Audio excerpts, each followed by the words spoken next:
그렇기 때문에 우리가 이렇게 막 뭐 중동 전쟁이 일어나고 뭐고 슬프고 안 좋은 건 맞지만 이러한 안 좋은 이슈 어떻게 보면 금융시장으로 따지면은 주식시장이나 이런 걸로 따지면은 어떤 분들한테 뭐 선물 롱숏을 치거나 선물 거래하시는 분들 뭐 단타 하시는 분들한테는 어떻게 보면 이벤트입니다. 주식시장에 따지면은.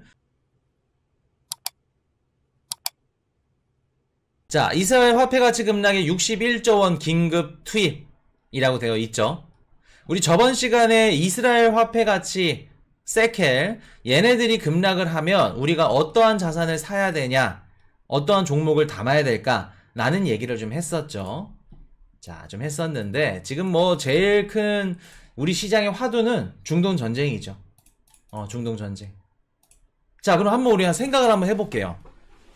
이번에 지금까지 중동 분쟁이 일어났고 뭐 전쟁이든 분쟁이든 가장 큰 정치적인 뭐 이점이라던가 뭐 경제적으로 실리라던가 진정한 승리자는 누구일까? 진정한 승리자. 누가 가장 많은 걸 가져갔을까? 미국. 일단 이란도 많이 가져갔습니다. 이란이 지금 그 하마스의 배후로 지목되고 있는 게 이제 뭐냐면은 이거 분쟁 터지기 전에 이제 다음 시간에 좀 정리해서 알려드릴 겁니다. 좀 정리 안 되더라도 오늘 들으시고 다음 시간에 한번 또 들으세요. 이번에 이제 분쟁 공습 있기 전에 미국, 사우디, 이스라엘 얘네가 셋이서 수교를 했어. 수교. 코인 이슈? 오늘 코인 이슈가 왜 그거지? 자, 이렇게 세 국가가 수교를 하려고 예정 중이었는데 뭐 사우디 같은 경우에는 미국한테 우리 증산해줄게 내년 초부터 대신 우리 방위 조약 맺어줘. 군사적으로 지원해줘. 그리고 우리 우라늄 농축할 수 있게끔 이거 허가해줘. 이것저것 대신 우리 이스라엘이랑 사이좋게 지낼게. 미국 입장에서는 증산도 해주고 좋죠. 근데 미국과 이스라엘, 사우디가 서로 사이좋게 지내면 기분 나쁜 애가 있어. 누굴까? 시세 많은 애가 있어. 얘는 미국과 사우디의 사이가 나쁘면 나쁠수록 벌어지면 벌어질수록 지한테 좋아. 이란이죠. 이란입니다. 지금 이번에 이렇게 수교를 맺고 이스라엘, 미국, 사우디 이 세 개 체제가 어떻게 보면 아브라함 협정이죠. 이 세 개 체제가 성립이 되면 중동에서 어떻게 돼요? 중동에서 석유 패권을 놓쳐버려. 이미 지금도 놓치고는 있지만 앞으로 더 뺏을 수가 없어. 왜? 사우디 뒤에 미국이 있으니까. 그럼 이란 입장에서는 사우디랑 미국이 사이가 벌어지면 벌어질수록 이란한테 너무 좋아. 최근 들어서도 사우디랑 빈살만이랑 막 미국 사이 안 좋으니까 어떻게 돼요?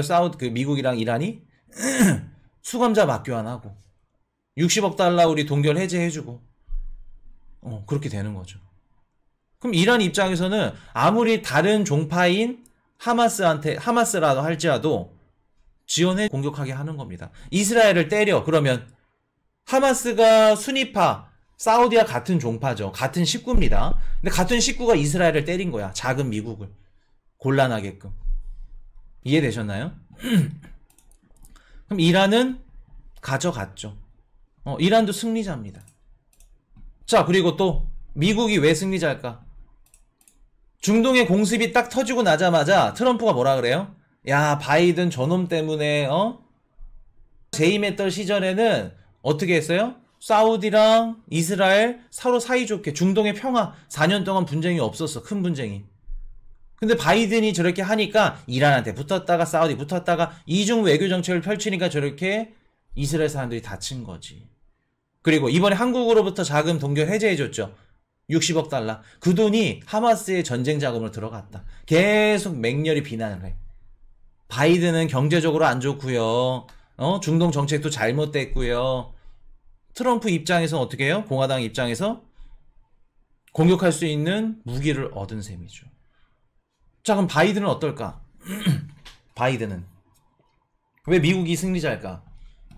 미국은 채권 해결 가능성 높은. 자, 이래서 재밌습니다.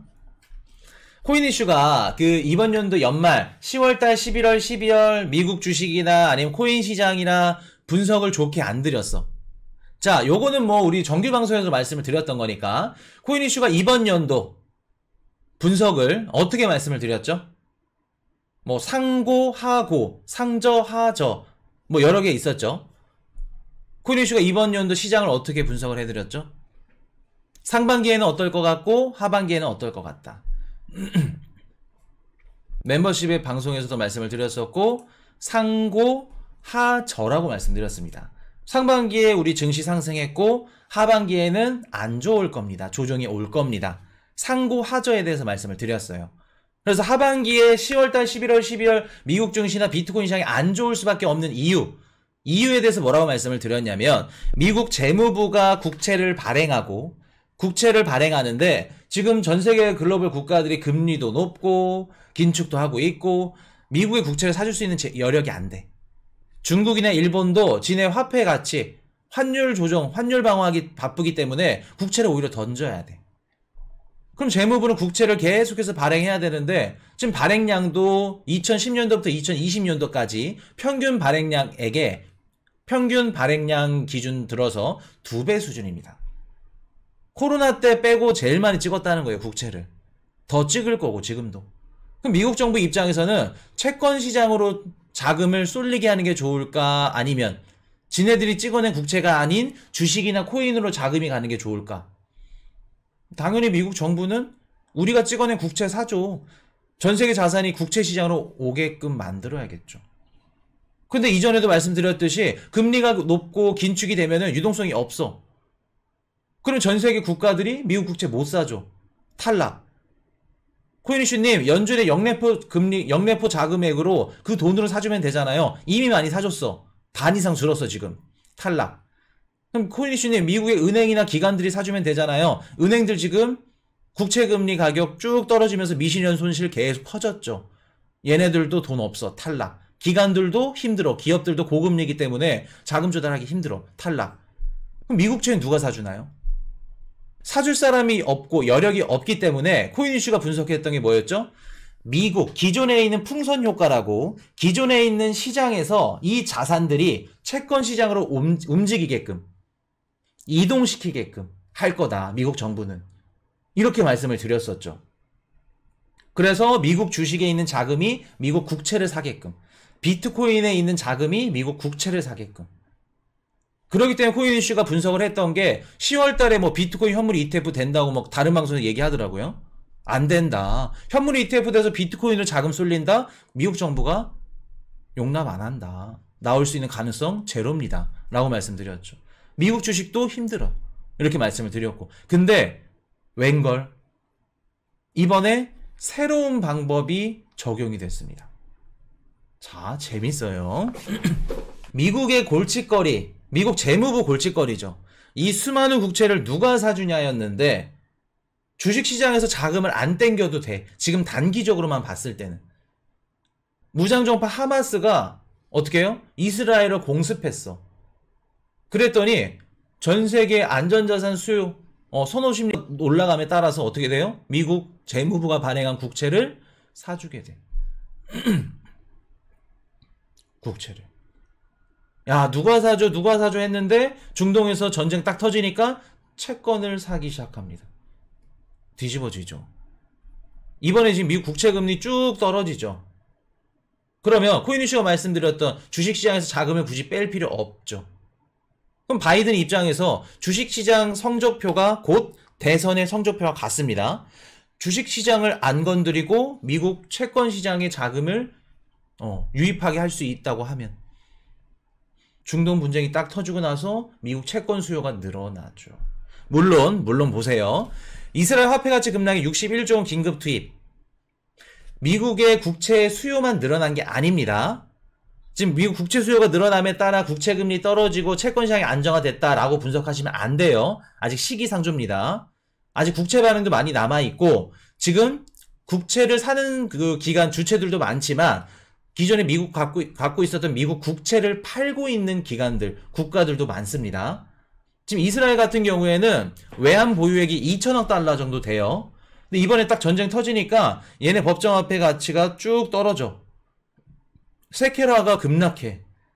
그럼 얘네들이 갖고 있었던 미국 국채를 300억 달러를 던져야 됩니다. 이번에 300억 달러 매각한다고 발표했죠.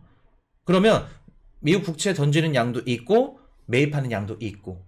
근데 이번에 국채 금리가 좀 크게 떨어진 건 뭐가 작용을 했다?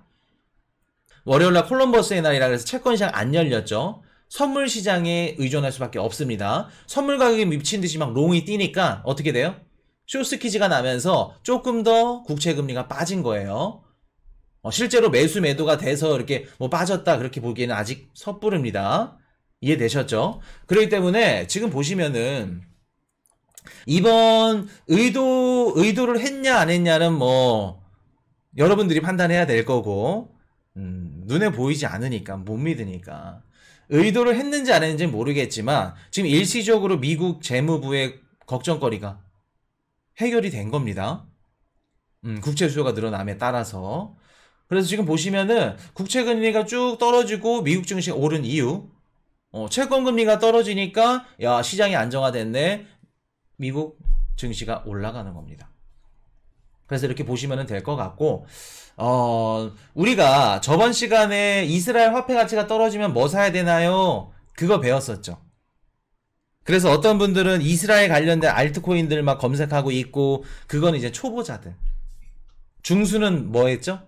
비트코인, 금, 달러. 그게 중수. 근데 실질적으로 달러 샀으면 떨어졌습니다. 달러는 잘못된 투자 방법이었어요. 대신 금은 올랐고. 비트코인은 이따가 말씀을 드릴게요. 그리고 조금 내가 공부를 했다. 그러면 원유 ETF, 원유 관련된 아니면 정유주. 거기다 한 가지 추가되면 방산주까지. 방산주까지. 그렇기 때문에 우리가 이렇게 막 뭐 중동 전쟁이 일어나고 뭐고 슬프고 안 좋은 건 맞지만 이러한 안 좋은 이슈 어떻게 보면 금융시장으로 따지면은 주식시장이나 이런 걸로 따지면은 어떤 분들한테 뭐 선물 롱숏을 치거나 선물 거래하시는 분들 뭐 단타 하시는 분들한테는 어떻게 보면 이벤트입니다. 주식시장에 따지면은 물론 이게 우리가 이제 전쟁하고 이제 사망자 발생하고 이런 것들 안타깝고 가슴 아프고 일어나면 안 되는 일이지만 금융시장에서는 또 다르게 받아들이니까 그래서 이런 것들을 우리가 위기가 아닌 기회로 받아들일 수 있고 대처할 수 있고 대응하는 것도 내가 머릿속에 뭐가 들어야 돼. 경제를 알면 알수록 힘 있는 나라의 손바닥 우리 김진아님이 얘기하시죠.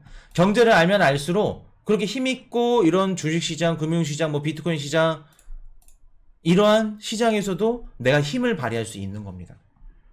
이해되셨나요? 국가만 힘을 발휘하는 게 아니라 나도 힘을 발휘할 수 있어. 그렇기 때문에 우리가 이렇게 공부를 한다는 거 비트코인 방송이어도 이해되셨죠? 그래서 아직까지 현재까지 가장 큰 수혜자 승리자는 미국이라는 거 공화당 민주당 다 가져갔습니다. 자 그렇게 말씀드리고 환율 방어 위해서 300억 달러 유동성 푼다 이런 기사들이 계속 나오고 있죠. 자 전세계 자금 미국 국채로 몰렸다. 우르르. 자 이렇게 말씀을 드리고 Hey, I got a confession. Been losing all momentum. Just because it's easy, that don't make it better.